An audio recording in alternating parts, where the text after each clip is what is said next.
Hello and welcome to the Transcend and Succeed podcast, a unique platform dedicated to the exploration of taboo topics that often go unspoken in the realms of spiritual development and personal experience.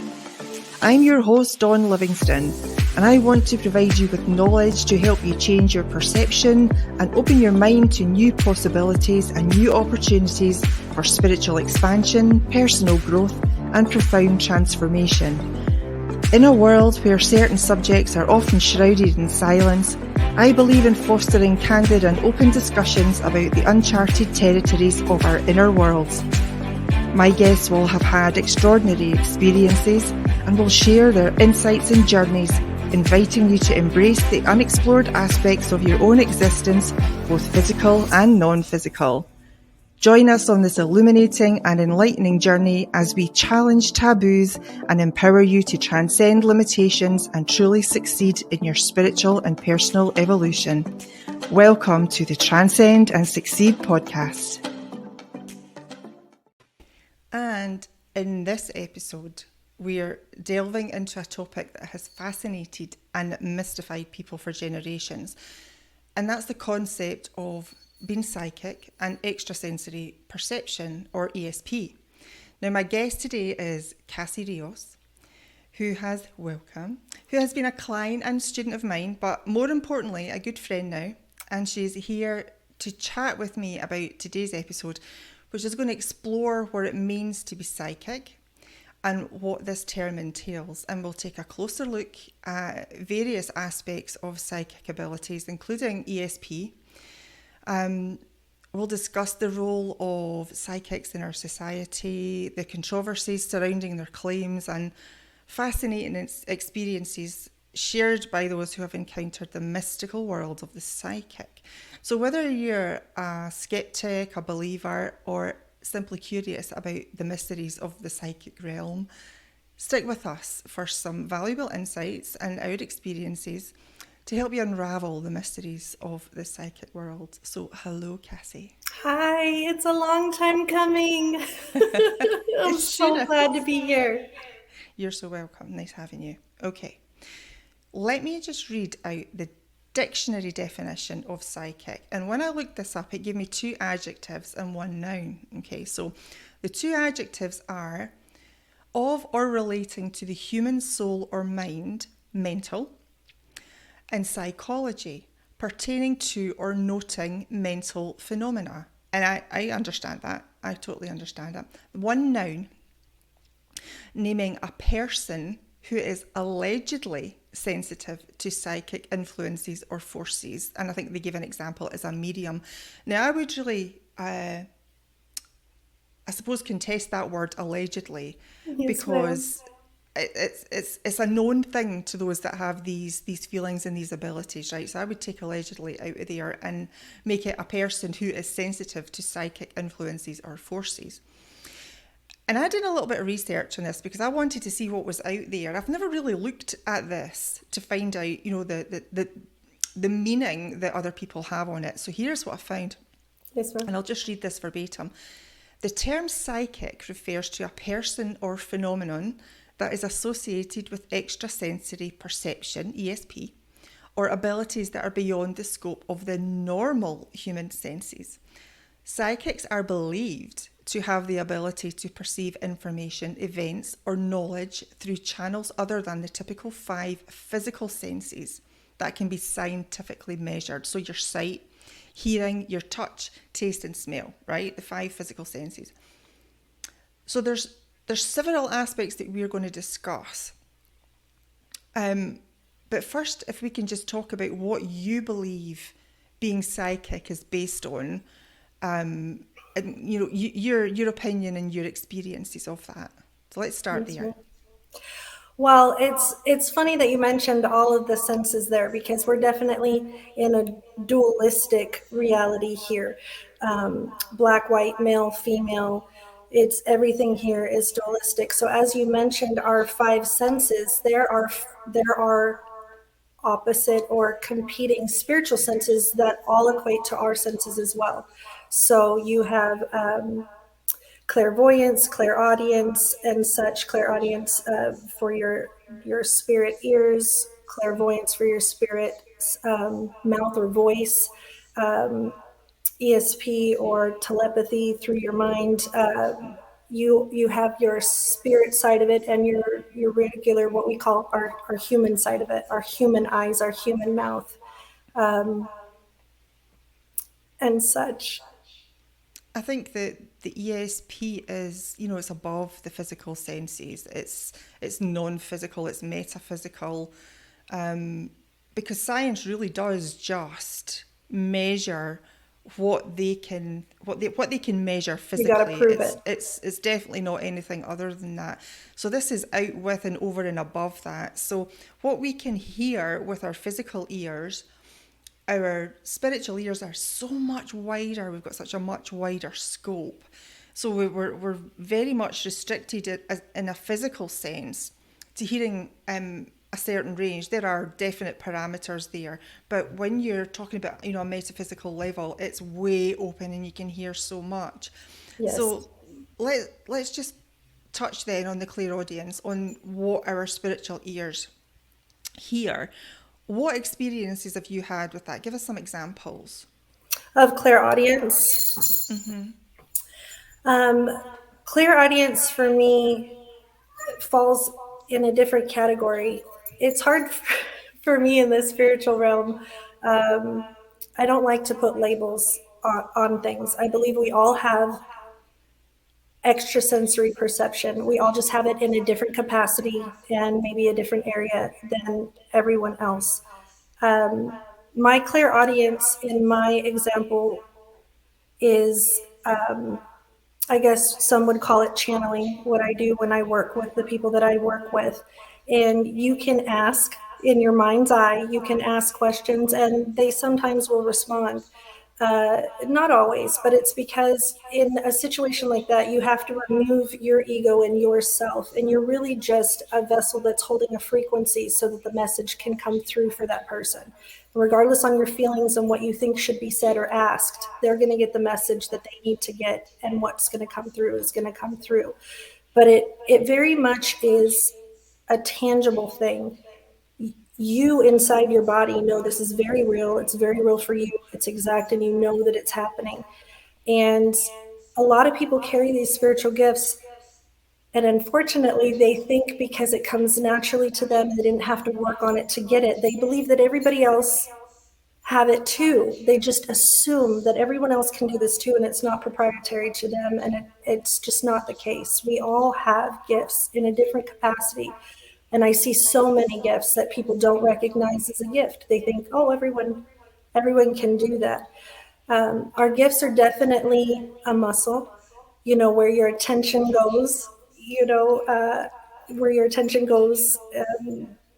What The am I trying to attention say? goes, the energy flows. Where the energy flows, absolutely.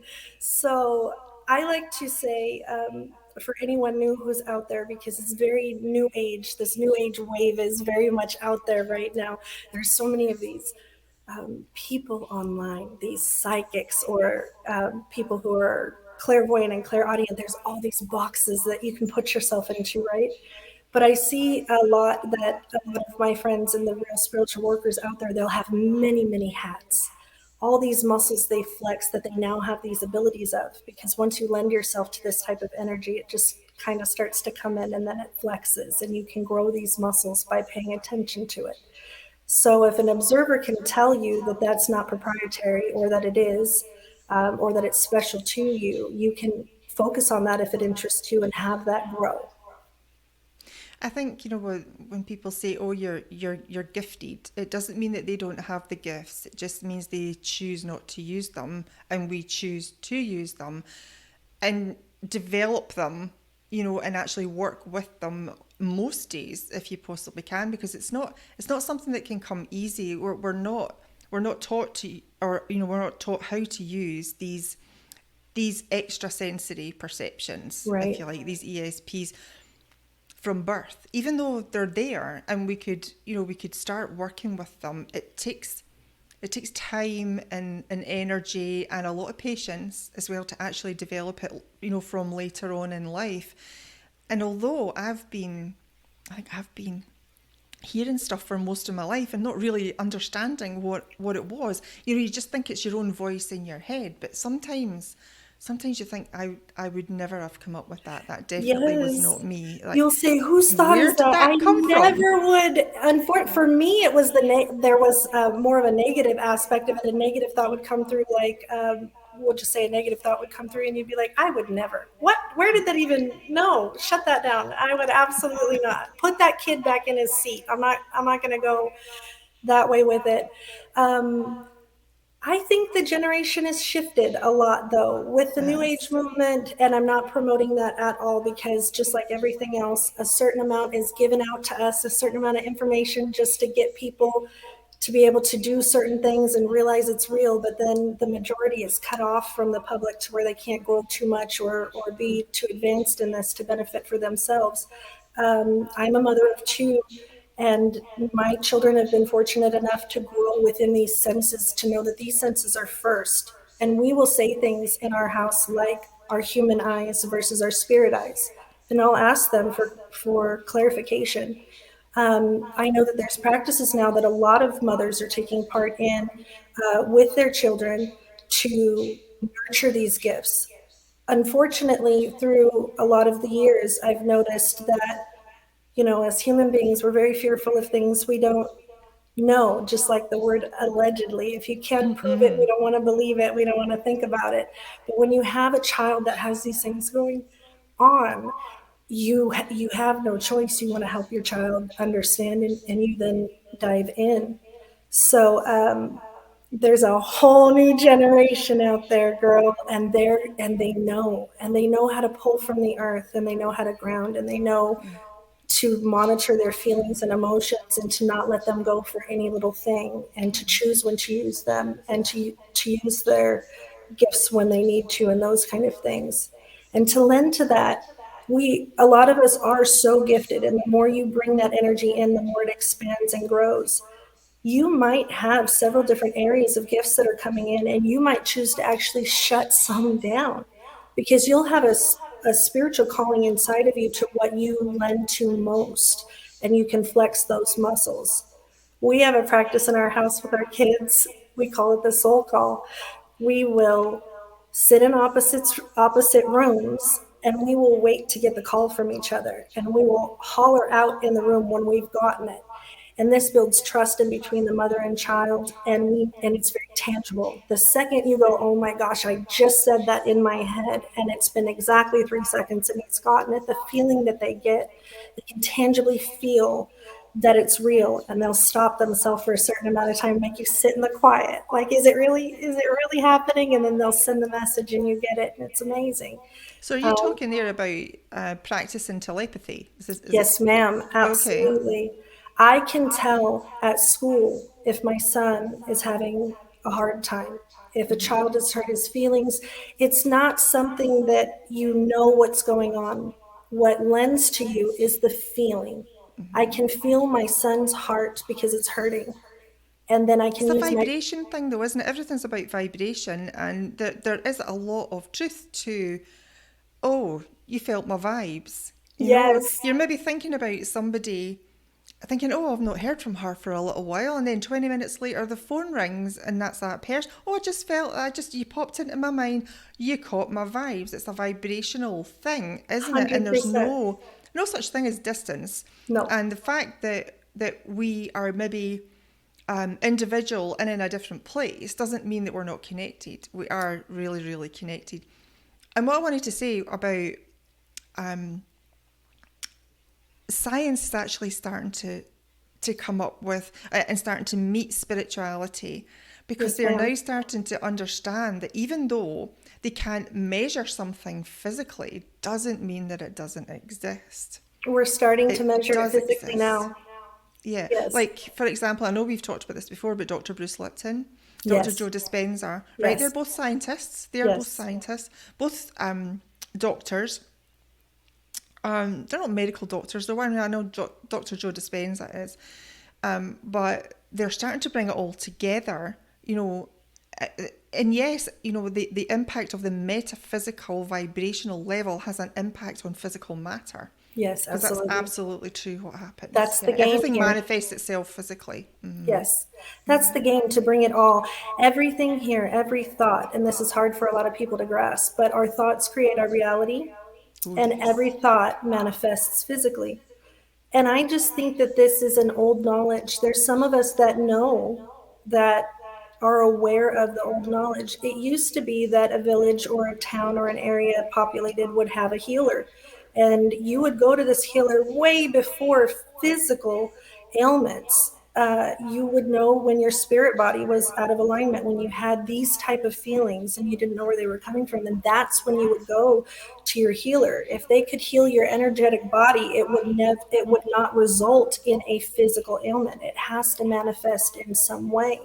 If you let that vibration sit in you long enough, your body, your humble servant, will give you the red flag by putting its hand up and saying, this is, you haven't taken care of this, this is still here, and for us to move forward you have to work it out.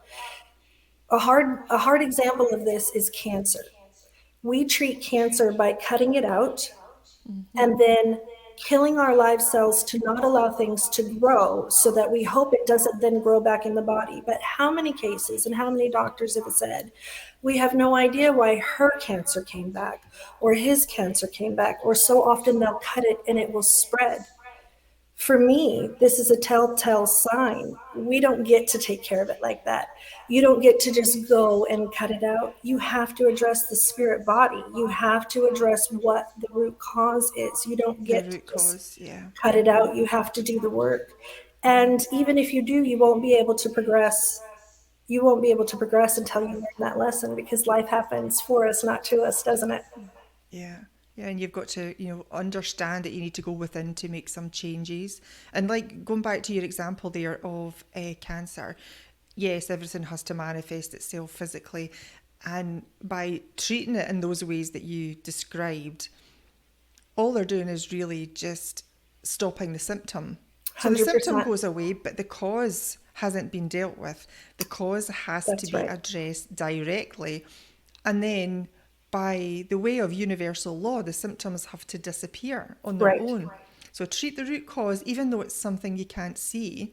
And if when you hit that nail on the head, the physical symptoms automatically go. This is Yeah, where your but spiritual healers and your Reiki healers come into hand. When you've racked yourself and you don't know what it is, you can't recognize for yourself what's happening. I had a time period in my life where I felt that I was very, very happy. It wasn't until I left that situation that I realized it wasn't the healthiest. And we have those things within ourselves.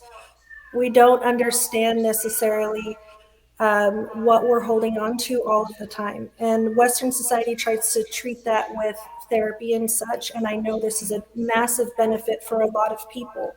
And a spiritual healer is definitely a therapist, is one of the hats that they put on in trying to get to the root cause of things.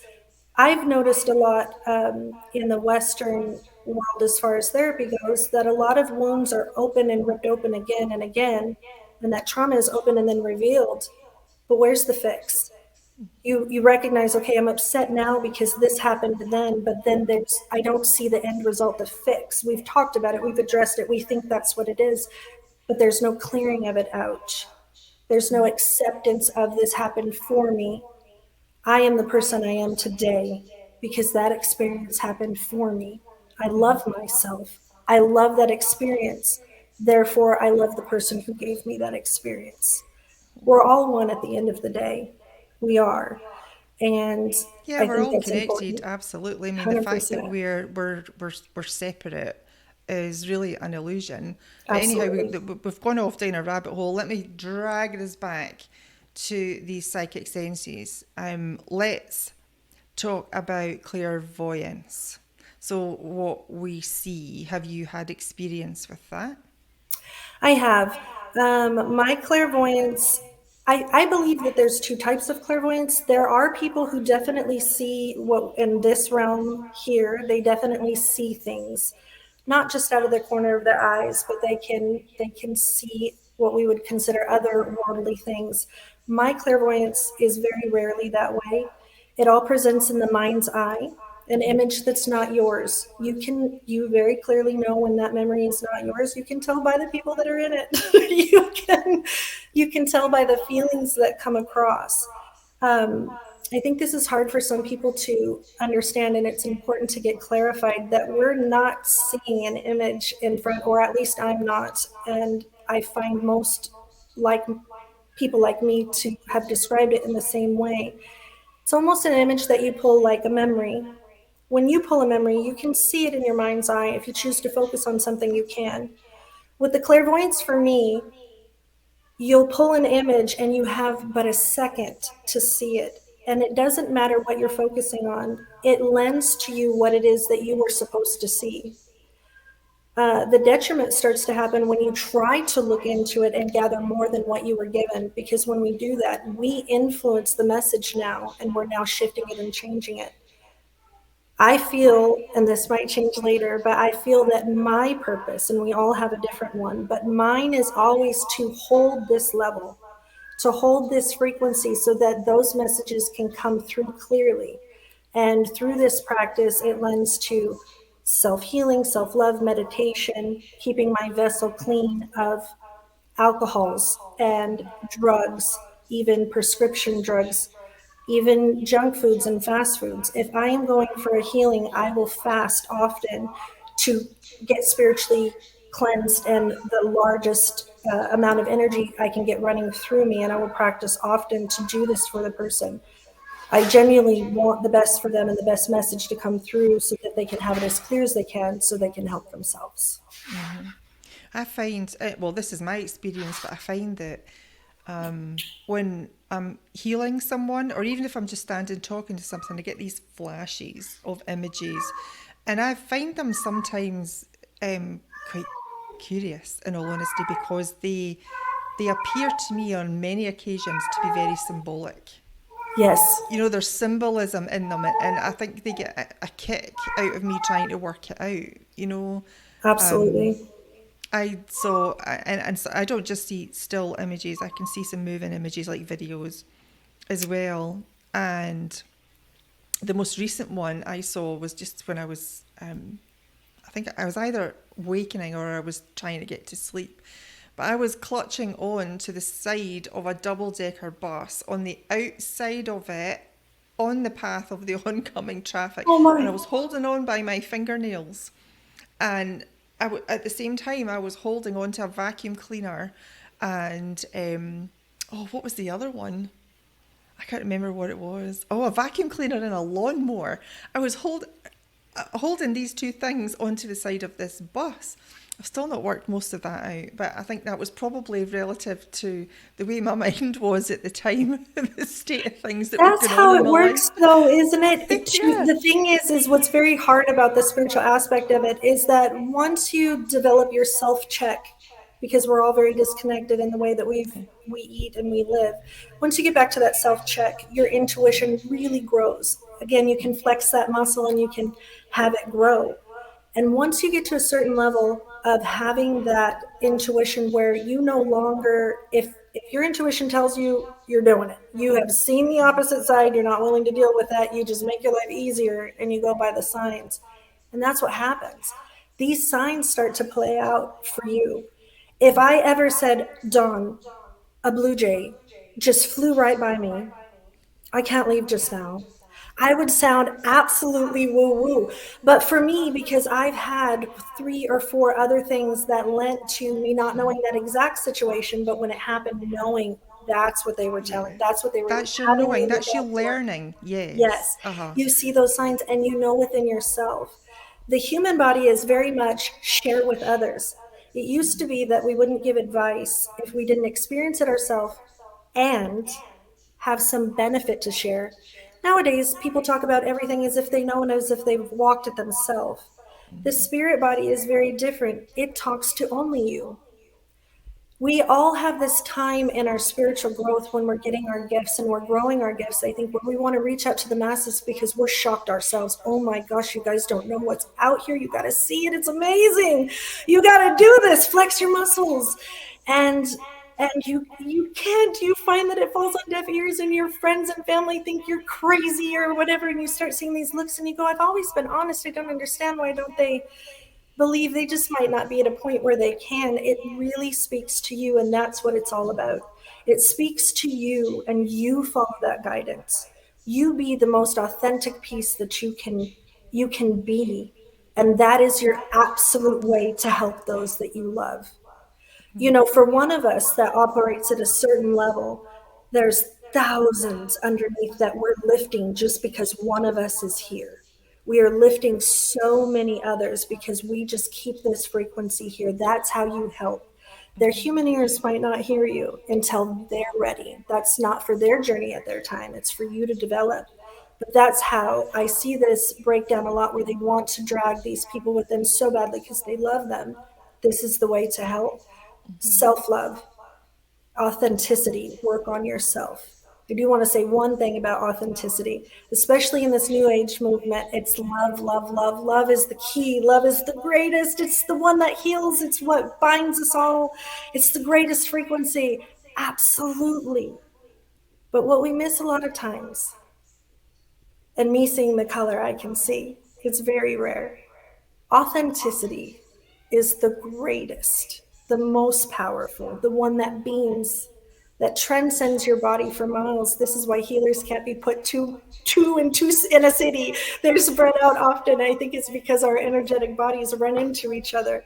But Unconditional love of the highest frequency, right? yes. Yeah. I notice that the breakdown comes from when we judge others for things or them being their authentic self, and we don't understand that they're being authentic. We just value it as something because society's told us some way, or that we have a personal value on it.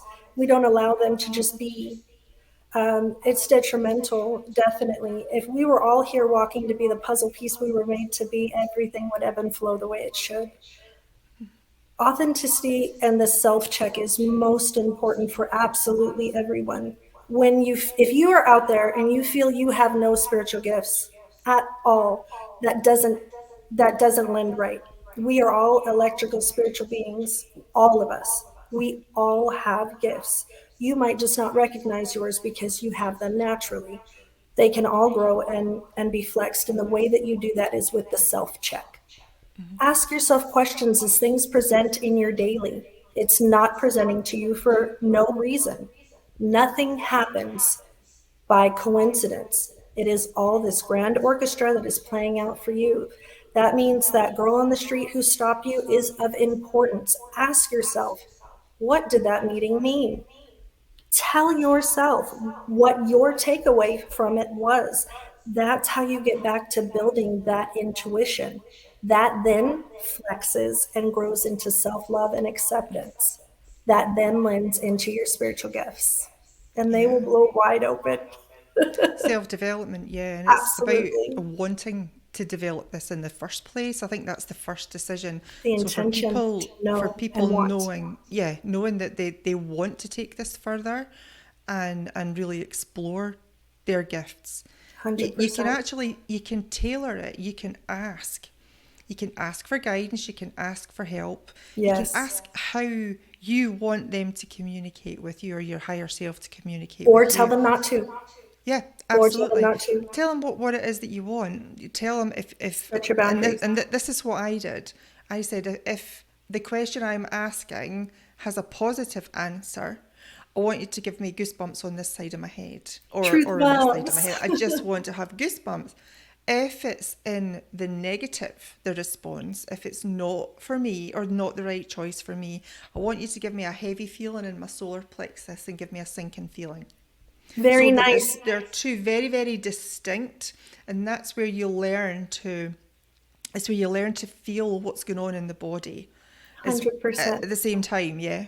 I have a practice similar for brand new people. If you think you have nothing at all and you just want answers and you don't want to have to go to anybody, what I teach is you stand, take a deep breath in, and just relax your body, hands down at your side, and ask yourself a question that you know the answer to is yes.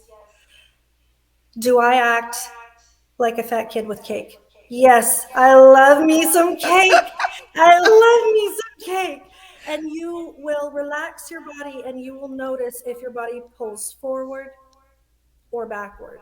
It's different for everyone, but depending on the way you pull, that is now your answer for yes. And you will ask an opposite question for your no answer and have your body respond. If your body responds in the same position, both times leaning forward, you need to take a few deep breaths. Most likely, you just go outside, put your feet in the grass for a second, and clear your energy. Your body is not even clear with its own energy, so it can't give you a direct answer. It's very rare that that happens, though. Our body is our humble servant. It gives back to us exactly what we put in. If Sure we tell it does. exactly what we want it to do, I'm going to give you two questions. I want a yes or no answer from both, and this is going to be my baseline. You can then answer questions for yourself. Then you do your self check and see how you feel about the answers that you've just given yourself. This is a way you can connect to your higher self and you can get this information outside of others and grow your self love and grow your intuition at the same time. Yeah. It's like we call it the body pendulum. You're using your body as a pendulum to Yeah, answer these questions. absolutely. And many use the pendulum the same way, a cord with a memento on the bottom, of crystal or something like that. And you can train it the very same way. Yeah. With that, using an object, not your body, though, you definitely would want to clear those energies just to make sure you're getting it good. And just like any other practice, it's flexing your muscles. You have to work with it before you're dead set that those answers are Bible. Yeah, Bible.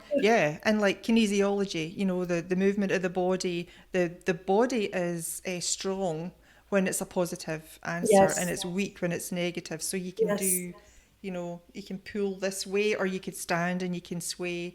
100%. Depending on your answers. Yeah, so the body responds. So does, like you were talking about your dowser. You can tell it which way. Just ask a question. My name is Cassie, and if it goes round in a circle, that means no. Yes. Yeah. And So my name you're is checking Dawn, and it. if it goes back and forward, then that means it's a yes. And that's the way I started to really develop it, was Yes. to ask these questions of my dowser. I've now got dowsing rods. They're interesting. We'll get into that another time.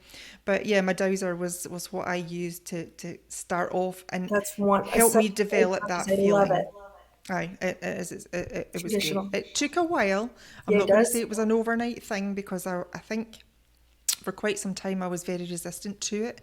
I think because it had so much stigma attached. And Yes. I have gone, I remember seeing these things in my mind eye and hearing these voices when I was a child. Yes. And I don't think it scared me. I think other people's opinion of what I was saying scared me because that made me feel like it wasn't right.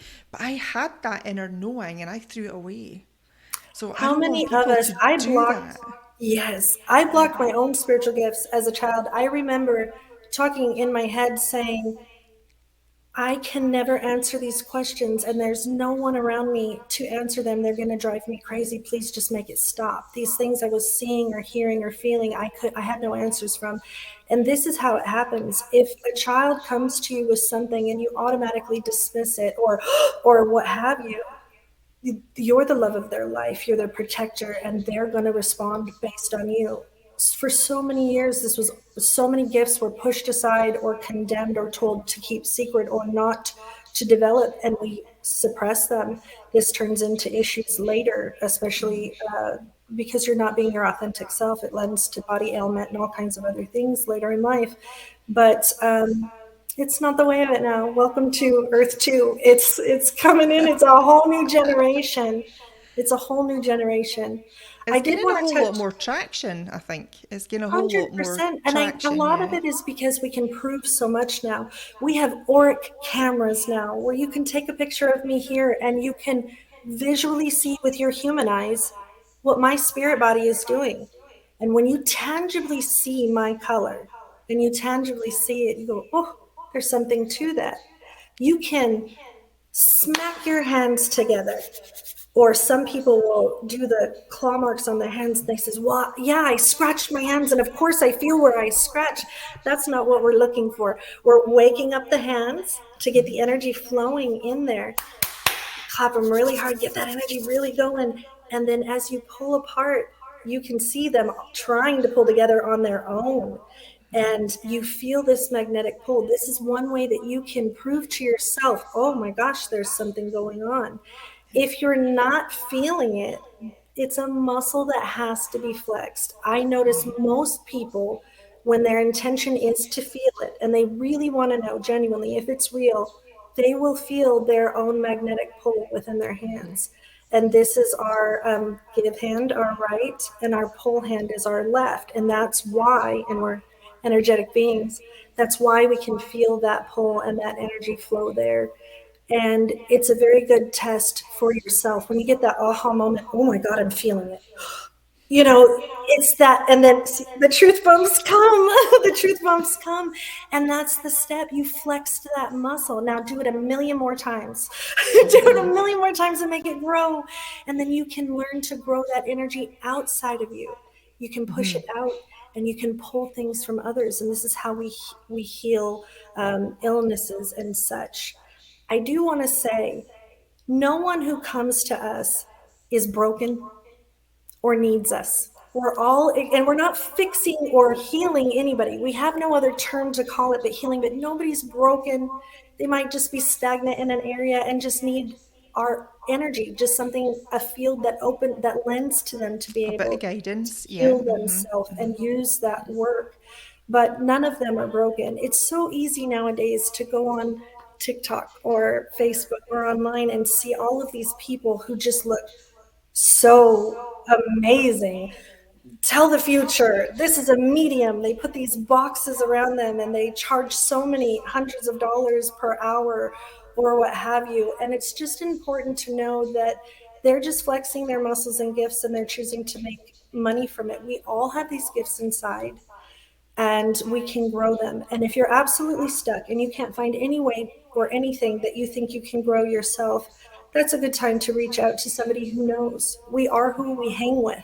If you have no one in your life who believes that that's possible for you or believes in any of the things you've seen or heard, you know that you're going to be looked at as crazy. You need someone who knows that it's real and tangible to hear you and let you be your authentic self in that space so that you can know personally, not for them to know, for you to know inside. It's about that self check. That's how we grow. About the knowing, isn't it? You've got to experience something before you actually have that inner knowing. It's different to understanding something. You can understand something without really having that deep knowing, because a knowing will only come with experience. Right? You've got to experience something to have that knowing, and then it's so true for you and you can't sway from it. Because once you have that inner knowing, you nothing can sway it. You can't unknow it because it's already there. Yeah, and that's how things just change, and it can change so drastically. Yeah. It can change overnight. It can change in Perception. an instant. Yes. That self-knowing is key. I told a friend the other day, confidence doesn't come from shouting affirmations in the mirror 1,000 times a day, but do that. If you've got nothing, do that. Get yourself in the mirror and tell you who you are and that you're gorgeous and remember who you are and get with it. But that's not where confidence comes from. Confidence comes from an undeniable stack of proof that you are who you say you are. And that comes from within. You can't prove that to anybody. It's for yourself. Yeah. And that's where true confidence comes from. And that when you get that and you know it within yourself and you don't have your ego to feel the need to prove it to others, that's when the real magic happens. That's when the real magic happens. Yeah, I want to talk just quickly about perception as well. You know, it all depends on how you perceive something. If you perceive the concept of being psychic as fantastic and curious, or woo-woo and totally crazy, whatever way you think about it, you're right. It doesn't make any difference, because it's how you perceive it that becomes your reality, becomes your truth. Yes. And that's the same for absolutely everything. You know, it's all about perception. It's how you perceive something, whether you think it's a good thing or a bad thing. And that is how you'll build your life and you'll mold your life out, is around your perceptions. So We could chat forever, but I think we'll wrap it up now because we've I got was some going to really say good briefly, in the information Christian there. belief, they are very much taught, and a lot are taught, that you're not to look into the metaphysical. You're not. It's a sin or taboo to even look into those things. It's not okay to do it. It just never rang with me. We're electrical beings, and this is who we are. How would God make me a way and give me these ways, if not to utilize them or experience them for myself? It's hard for some to remove those blockages to be able to develop, but the first thing is here, right? You're listening to it now. You have something that brought you here to hear this message today, to unlock something within you. Ask yourself right now, what is it? Why did I come here? What rang in this conversation to me? What is this conversation telling me? It didn't happen by accident, I guarantee it. I don't get pulled in by accident by anybody. By anybody. If you're here, there's a reason. Yeah. Seek more for yourself, for no benefit to anybody other than yourself. Grow. Be authentic. Do Yeah. it for yourself. Yep, they're here for spiritual growth and expansion, and Yes. there's something that they're learning from it. I don't believe in any kind of coincidence. There's only synchronicities. It's I here do want to for say we're a lucky your audience highest because and they've got best. two Yeah. powerhouses right here. So Yes. anybody watching this video right now, you're in for something. You are in for something. We wish the best of growth for anyone on this. Self-loving guidance, and inner knowing, an answer to a question that you need, and always push for knowledge. Always push for knowledge. And it doesn't Yeah, matter never what stop anybody else. learning. Never stop. Never. It doesn't matter what anybody else thinks about it. It's all about that self-check. But grow. Don't be stagnant. If you're living a life in a body that you don't appreciate, in a mindset that you can't get out of, that you don't like, love yourself enough to make the change. Look at somebody around you that you love enough that you want to change for. If you start for somebody else, that's fine. But realize that you're a first responder, and you can only help others if you help yourself. You can only help them so much unless you grow yourself. A lot of times it's the children. You want to grow for them, and you have to continue to grow because they're going to come with a lot of questions. Yeah, once you help yourself, then you're able to help others. All Yep, the others. 100%. Well, my goodness, we are out of time, and we Yes, were going to ma'am. talk about a lot more actually, but we didn't get to some things. I'm So sorry. we were going to talk a bit on remote viewing, and Yes, talk a little absolutely. bit more about telepathy Yes. and psychometry as well. We were going to Yes.